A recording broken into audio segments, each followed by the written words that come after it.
Hello दोस्तों, नमस्कार। दिव्यमाइस team की तरफ से आप सभी का स्वागत है। मेरा नाम है आकाश श्रीवास्तव। तारीख है 27 अक्टूबर 2022 और हम बात कर रहे हैं द हिंदू के डेली एडिटोरियल एनालिसिस को आसान भाषा में समझने की। इसका फ्री पीडीएफ और दूसरे वैल्यू एडेड मटेरियल आपको हमारे टेलीग्राम ग्रुप में मिल जाएगा, लिंक डिस्क्रिप्शन में दिया हुआ है। आगे बढ़ने से पहले चैनल को लाइक, शेयर और सब्सक्राइब करना ना भूलें, जिससे क्वालिटी कंटेंट हम आप तक लाते रहें। आज द हिंदू के हम दो एडिटोरियल आर्टिकल को कवर करने जा रहे हैं। आज का जो पहला आर्टिकल है वो रहेगा the job and the man, और दूसरे आर्टिकल में बात होगी colonialism and its discontents today. One by one दोनों ही एडिटोरियल आर्टिकल के क्रक्स को सरल भाषा में समझने का प्रयास करेंगे। चलिए आज के सेशन की स्टार्ट करते हैं। आज का जो पहला आर्टिकल है वो है the man and the job अथवा the job and the man, कर्तव्य और व्यक्ति। Rishi Sunak should not repeat mistakes of predecessors in trying to please party. Rishi Sunak को पार्टी को खुश करने की कोशिश में पूर्ववर्तियों की गलतियों को नहीं दोहराना चाहिए। आगे बढ़ने से पहले इस बात को क्लियर कर देता हूं, जो भी हिंदी अनुवाद है उसके लिए गूगल ट्रांसलेशन का इस्तेमाल किया गया। ऐसे में शब्दार्थ और भावार्थ की भिन्नता को कमेंट बॉक्स में जरूर इंगित कीजिएगा। आर्टिकल में बात हो रही है जिस तरीके से धुर दक्षिणपंथी पार्टी के प्रधानमंत्री उम्मीदवार से अब यथार्थ में प्रधानमंत्री बन चुके हैं ऋषि सुनक, जो कि भारतीय मूल के व्यक्ति हैं और यूके के इतिहास में पहले गैर श्वेत व्यक्ति भी हैं जो कि प्रधानमंत्री बने हैं। धर्म से ये हिंदू धर्म इसकी ये प्रैक्टिस करते हैं, और सबसे बड़ी बात है जिस पार्टी से ये आगे प्रधानमंत्री बन रहे हैं वो कंजर्वेटिव पार्टी है, जो कि पूरी तरीके से दक्षिणपंथी पार्टी है। और अब एक ये बहुत सिंबॉलिक मैसेज भी दे रहा है, क्योंकि जब बात आती है इकोनॉमिक क्राइसिस की, तब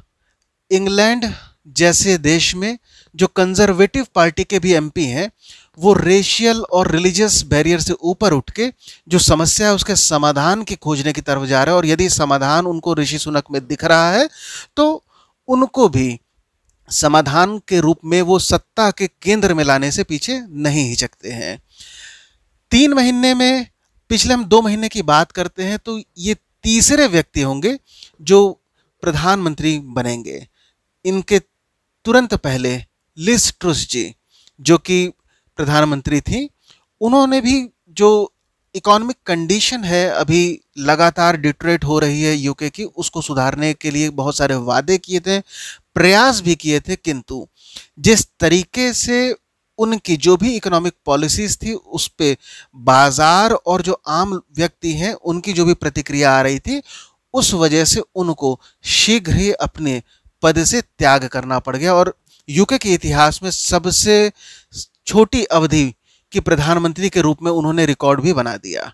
अब आगे बात हो रही है कि जिस तरीके से 2019 के इलेक्शन में जब कंजर्वेटिव पार्टी की जीत होती है, बोरिस जॉनसन सरकार बनती है, तब किसी ने ये नहीं सोचा था कि ऋषि सुनक, जो एक बैंकर के रूप में इनका पिछला एक्सपीरियंस रहा है, 3 सालों के भीतर पार्टी के शीर्ष पर पहुंच जाएंगे।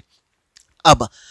चूंकि आने वाला समय इनके लिए भी काफ़ी ज़्यादा मुश्किल होने वाला है, क्योंकि पहले से ही जो यूके है उसकी इकॉनमी में $45 बिलियन का बजट डेफिसिट बन चुका है और धीमे धीमे पूरा यूके रिसेशन की तरफ आगे बढ़ रहा है। इसके साथ साथ में जो आम व्यक्ति है उसका कॉस्ट ऑफ लिविंग ये भी लगातार बढ़ रहा है, महंगाई बढ़ रही है। और सबसे बड़ी बात है कि जिस तरीके से जो बजट डेफिसिट है उसको सुधारने के लिए इनको बहुत सारे सुधार करने होंगे, और क्योंकि कई जो अनाउंसमेंट ये करेंगे उसमें कॉस्ट कटिंग मेजर्स भी होगा। और अब जिस तरीके से रशिया यूक्रेन का जो युद्ध है ये थमने का नाम नहीं ले रहा है, और ऐसे में जो ऊर्जा संकट है ये और ज़्यादा बढ़ने वाला है, महंगाई का दबाव और ज़्यादा जो आम जनता है यूके की वो झेलेगी। तो अब ऐसे में ये कहना निश्चित तौर पर होगा कि ऋषि सुनक जी को एक सीमा रेखा बनाकर चलनी होगी, जिससे कि जो बाजार है उसका तो ये गुड फेथ हासिल ही करें, पर इनको जो आम व्यक्ति है उसके लिए भी जो महंगाई है उससे जो राहत दिलाने वाले कदमों को भी उठाना होगा। और अब ऐसे में निश्चित तौर पर बड़े स्तर पर सुधार और रिफॉर्म इनको लाने होंगे। किंतु आर्टिकल में इस बात का भी जिक्र किया गया है, जिस तरीके से अभी इन्होंने हाल में सुएला ब्रेवरमैन को फिर से नियुक्त कर दिया है होम सेक्रेटरी के पद पे। अब इस बात पर भी आर्टिकल में आपत्ति जताई जा रही है कि ऋषि सुनक जी को अपनी पार्टी को खुश करने की कोशिश में जिस तरीके से सुएला ब्रेवरमैन की एक छवि बन चुकी है एंटी इमिग्रेंट की, और अभी लास्ट गवर्नमेंट में ट्रूस सरकार द्वारा इनको पद से निकाला भी गया था और काफ़ी विवादित छवि इनकी बन चुकी है सुएला ब्रेवरमैन की। और ऐसे नेता को वापस ऋषि सुनक द्वारा जैसे ही ये पार्टी के शीर्ष नेता बनते हैं उनको वापस पद देना कहीं ना कहीं बहुत सारे आगे के इनके जो भी नीतियां होंगे उस पर अस्पष्टता भी व्यक्त कर रहा है। किंतु इनको अपने पूर्ववर्तियों की गलतियों को नहीं दोहराना चाहिए, क्योंकि जिस तरीके से राजनीतिक और जो इकोनॉमिक वातावरण बन रहा है, ऋषि सुनक को काफ़ी ज़्यादा जो बोल्ड डिसीजन है उसको लेने की ज़रूरत है और किसी भी तरीके की गलती की अब कोई भी गुंजाइश नहीं रह गई है। अगले आर्टिकल में बात होगी colonialism and its discontents today, उपनिवेशवाद और उसके असंतोष आज। It is easy to invoke the ghost of colonial legacy, but for anyone pursuing decolonization, the fear of the state and the state's distrust of the citizen out to be their prime agenda. औपनिवेशिक विरासत के भूत का आह्वान करना आसान है, लेकिन उपनिवेशवाद को खत्म करने वाली किसी भी व्यक्ति के लिए राज्य का डर और नागरिकों के प्रति राज्य का अविश्वास उनका प्रमुख एजेंडा होना चाहिए। आर्टिकल में बात हो रही है जिस तरीके से अभी लगातार डीकोलोनाइजेशन अथवा उपनिवेशवाद की जो मानसिकता होती है उससे उबरने की एक मुहिम चलाई जा रही है, और लगातार जो भी सेमिनार हो रहे हैं उसमें ये मुद्दा काफ़ी केंद्र में बना हुआ है। किंतु आर्टिकल में इस बात की भी लेखक कृष्ण कुमार जी द्वारा जिक्र किया जाता है कि जिस तरीके से ऐसा नहीं है कि उपनिवेशवाद की मानसिकता को त्याग करने का जो पिछली पीढ़ी थी उसके मन में ऐसी कोई बात नहीं थी, किंतु इस बात पर भी ये अपनी राय रख रहे हैं कि जिस तरीके से वर्तमान समय में इसको लेकर लगातार प्रयास किए जा रहे हैं, शायद ऐसा प्रयास पहले नहीं हो रहा था। अब आगे इस बात का जिक्र हो रहा है कि जब विचारधारा की बात आती है तब जब कोलोनियलिज्म होता है वो एक इनबिल्ड विचारधारा की तरीके से आगे दिखने को मिल जाती है, जो कि कई तरीके से प्रतिक्रियाओं के रूप में आगे सामने आता है, और आर्थिक और राजनीतिक इसके सापेक्ष में ये व्यवहार बदलता हुआ भी दिखता है। अब जिस तरीके से बात हो रही है कि पिछले समय के अगर हम नागरिकों की बात कर लें या पिछले पीढ़ियों की बात कर लें, तब जब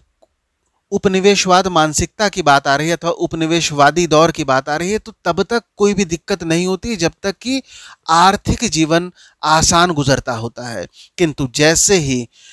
अगर आर्थिक गतिविधियों में कोई भी असमानता दिखती है तो ऐसी विचारधारा जहां पर उपनिवेशवाद की मानसिकता को खत्म करने की बात आती है और ज़्यादा मुखर होती हुई दिखने लग जाती है।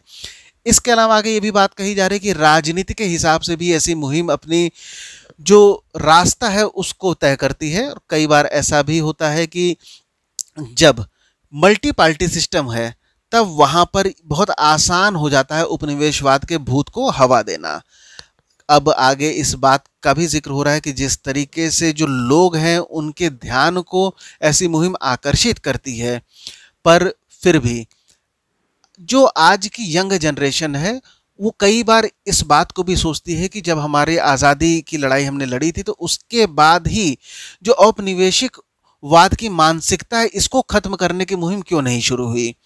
और आगे इस बात का भी जिक्र हो रहा है कि कक्षाओं में, स्कूलों में जो टीचर हैं वो भी आसानी से इस बात को एक्सप्लेन कर देते हैं कि किस तरीके से जब आज़ाद हुआ है भारत तो जो आज़ादी की पूरी लड़ाई लड़ी गई उसमें भी बहुत सारी चीज़ें जो औपनिवेशिक मानसिकता थी, औपनिवेशिक तत्व थे, वहां से भी सीखने को मिला। चाहे वो व्यक्तिगत जो राइट्स होते हैं, अधिकारों की बात आती है, अथवा कई सारे ऐसे तरीके जिससे हमने जो उपनिवेशवाद था उसको उखाड़ के फेंका था, अथवा जो हम ब्रिटेन जो हम पे जब राज कर रहा था उससे हम आज़ाद हुए थे, तो हमने बहुत सारे ऐसे तरीकों का भी इस्तेमाल किया था जो कि खुद औपनिवेशिकवाद की ही देन थी। पर खुद में ये काफ़ी ज़्यादा कॉम्प्लेक्स आइडिया हो जाता है, क्योंकि अब जब बात हो रही है कि क्या इतिहास को हम सिर्फ एक जो बॉटल नेक पीरियड होता है कि इतने सन से इतने सन तक का ये इतिहास रहा, इतने सन से इतने सन तक का ये इतिहास रहा, क्या इतिहास को हम इस बंद चश्मों से देखना होगा, अथवा इतिहास को हम एक सतत चलने वाली धारा के रूप में देखना होगा, जहां पे हर एक तत्व, हर एक अतीत का प्रभाव अपने आने वाले कल पर बना रह जाता है। अब आगे इस बात की भी जिक्र हो रहा है, जिस तरीके से हाल ही में अंतरराष्ट्रीय फोरम पर भारत पहली बार एक स्टैंड लेता हुआ नजर आता है, जहां पर जो विदेशी आक्रांता है और औपनिवेशिकवादिता है, इन दोनों में अंतर करने का प्रयास सरकार द्वारा किया जाता है। पहली बार ऐसा होता है कि भारत के द्वारा ऐसी कोई पोजीशन अपनाई गई है। हालांकि ये पूरा जो विचार है ये खुद में नया नहीं दिखता है, पर भारत की तरफ से एक अधिकृत रुख कभी भी इसको लेकर नहीं अपनाया गया। आगे इस बात का भी जिक्र हो रहा है कि जिस तरीके से अभी लगातार डीकोलोनाइजेशन के लिए ऑफिशियल पुश भी मिल रहा है, सरकार द्वारा भी प्रयास किया जा रहा है, और इससे पहले भी देखने को ये आता है कि जब लगातार अफ्रीकन कॉलोनी जब वो आज़ाद होते हैं, उसके बाद वो तुरंत जो उपनिवेशवाद की मानसिकता को ख़त्म करने का प्रयास भी करते हैं, और सबसे पहला प्रयास वो अपनी शिक्षा में शुरू करते हैं, जहाँ पर सबसे पहले वो अंग्रेजी से दूर होकर अपने स्थानीय भाषा में शिक्षा की शुरुआत करते हैं। किंतु आगे चलने पर जब समय की तराजू में इसको तौला जाता है तो ये कहीं से भी एक बेहतर कदम सिद्ध नहीं देखने को मिलता है। और ऐसे में अगर अंग्रेजी को हमारे समाज से हटाने का प्रयास किया जाएगा, जैसा कि कई जो राजनीतिक पार्टियां हैं वो भी इस बात की तरफ जोर देती है कि अंग्रेजी को हटा के जो भारत का दिमाग है उसको शुद्ध करना होगा, अथवा हम अपनी देशीय भाषा में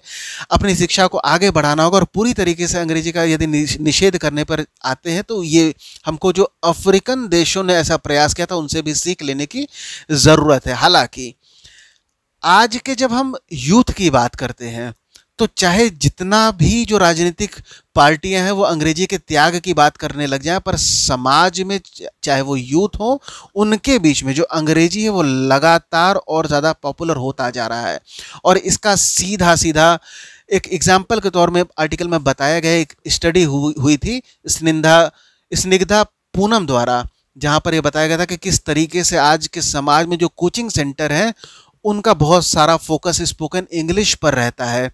और कोचिंग जो इंडस्ट्री है एक तरीके से ये पूरी रीढ़ का काम करता है, और कहीं ना कहीं ये समाज का एक छवि भी प्रतिबिंबित करता है कि अंग्रेजी को समाज कहीं से भी त्यागने की शुरुआत नहीं कर रहा है, और निकट भविष्य में भी ऐसा नहीं देखने को मिल रहा है। आगे बात कही जा रही है जिस तरीके से लगातार हम जब भी बात होती है औपनिवेशिकवाद मानसिकता से हटने की, तो मैकाले का नाम हमेशा सामने आ जाता है। जिस तरीके से मैकाले का भारतीय शिक्षा पर प्रभाव देखने को मिलता है, तो डी मैकलिंग की बात हमेशा सामने आती है कि मैकाले के प्रभाव को खत्म करना चाहिए। और आर्टिकल में जो लेखक है उन्होंने बताया कि कई साल पहले इनके एक मित्र ने एक लेख लिखा था कि डी मैकलिंग इंडियन एजुकेशन, वहां पर इनसे टिप्पणी की मांग कही गई थी, जिसकी प्रतिक्रिया में लेखक कृष्ण कुमार जी कहते हैं कि ज़्यादातर लोग इस बात से असहज हो जाएंगे जब उनको इस बात का ज्ञान होगा कि जब हम शिक्षा के इतिहास की बात करते हैं औपनिवेशिकवाद के दौर में, तब जो मैकाले द्वारा जो भी प्रयास किए गए थे, जो मैकाले का फेमस माइन्यूट लाया गया था, उससे बहुत ज़्यादा फर्क व्यवहारिक रूप में देखने को नहीं मिलता है। क्योंकि मैकाले का जो भी प्रयास था वो ज़्यादातर प्रयास था कि किस तरीके से जो ब्रिटिश एडमिनिस्ट्रेटर है उनका भला किया जा सके, उनको और ज़्यादा ढाला जा सके कि वो भारतीय समाज पर, भारतीयों को पर और ज़्यादा बेहतर तरीके से शासन को चला सके। पर आज भी ऐसा देखने को मिलता है कि चाहे वो बीएड का एग्ज़ाम हो अथवा दूसरे जो भी एग्ज़ाम देखने को मिलते हैं, ज़्यादातर एग्ज़ाम के जो पेपर है उसमें मैकाले को लेकर एक मोह देखने को मिलता है। और ऐसा भी लगता है अगर मैकाले को हम अपने शिक्षा प्रणाली से मैकाले को अगर बाहर कर देंगे तो शायद जो कॉलोनियल सिलेबस है वहाँ पर कुछ भी देखने को नहीं मिलेगा। और आगे इस बात को भी देखने को मिल रहा है कि जब औपनिवेशिक विरासत की बात कहते हैं, उससे हटने की बात करते हैं, तो हमको इस बात को भी समझना होगा कि औपनिवेशिक वादिता का जो एक एक्सपीरियंस है वो रीजन, क्लास, कास्ट सब पर अलग अलग देखने को मिल जाता है। और अब इसमें ये एक बहुत बड़ा कारण हो जाता है कि जब औपनिवेशिक मानसिकता को ख़त्म करने की बात आती है तब सब पर एक सा प्रभाव इसका हम नहीं देख सकते हैं, अथवा औपनिवेशिकवाद के खिलाफ सब में एक सा गुस्सा देखने को नहीं मिल पाता है। आगे आर्टिकल में इस बात का भी जिक्र किया गया है, जिस तरीके से आज की जो मेजोरिटेरियन जब राष्ट्रवादिता की बात कही जा रही है तो वहाँ पर अंग्रेजी को टारगेट किया जाता है। किंतु हमको इस बात को भी नहीं भूलना होगा कि हमारे ही समाज में फूले जैसे समाज सुधारक अंग्रेजी शिक्षा को एक हथियार के रूप में भी अपनाते हैं, जो कि जब